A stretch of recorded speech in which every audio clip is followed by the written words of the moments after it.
haugiba ngasi ngarang hangi 11 je sidagi chukchai choidana haurage haiba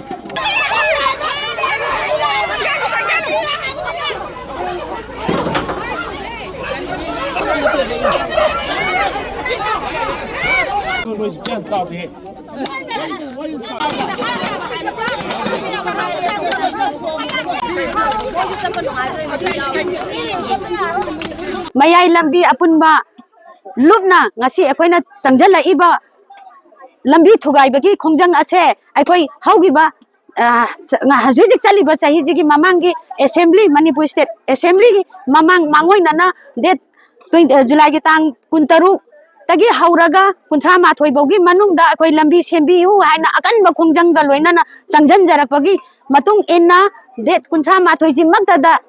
Chief Minister na kunthada Chief Minister na magi bangloda aikoi punnamak pu kaubiraga club amasung mara paibi kaubiraga phaminaraga yamna ingna chingnan phajana wari sana matungda athuba matamda Mayai Lambi semgani haina mari lainaba authority sing loinaba engineer SO tikadar punnamak yauna wari sagraba matungdagi lakpaduna works minister kanegara matang saraga lakpaduna ngasibo maraktadi moi semde habiaroi nung gharadi saigi aduga chairaga hujik phawda lambi se sembidana lakpadagi maramna aikoi Mayai Lambi apun balupna koisau narakpadagi aikoi gi awaba se ubidare ngasi gi BJP sarkarna aikoi gi awaba se ubidare ubibara ngamra yenge ubidraga di chatpa yadaba aikoi sallaroi hana aikoi lambi se thugairage semdribo gomengi maigai dagi lambi se dipamengi maigai dagi lambi se semetribo aikoi se Khongjang je chol han thoi lambi je thugai ba chole lepoi huji Wangoi Police Station na akoi bu yam kanna thingba piri thinga jo moina phara jo akoi huji lambi thugai ba chole lepoi huji osi yauna khongjang thugai ba lai la ga su moina ngame akoi phaja janu moi custody da akoi kaisu ki de lambi thugai ba gi damakta lambi sem da ba gi khongjang gi damakta phaba do akoi kaisu ki de hai ba gi akoi wakhalon da akoi imai ben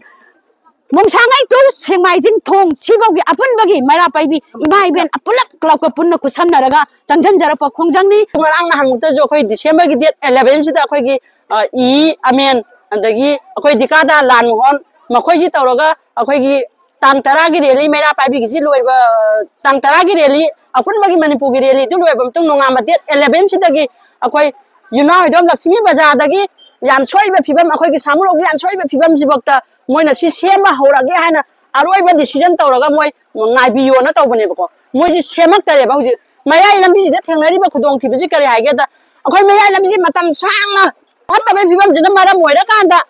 makoi je road accident nupi thokla misi mina yawakwa adagi pregnancy gi problem da yan akai ba lakwa dagi angang mithok ki phibam chang tare haiba wafam ja haijege department gi side gi akhoi gi saka gi side gi adagi dikada I loi mang jawi laga khoi Mayai Lambi ji na khoi ne hek thabak oina ulakti ba khoi imai be jingna apun ba committee na tawri ba thaba je akhoi khongjang suwal haloi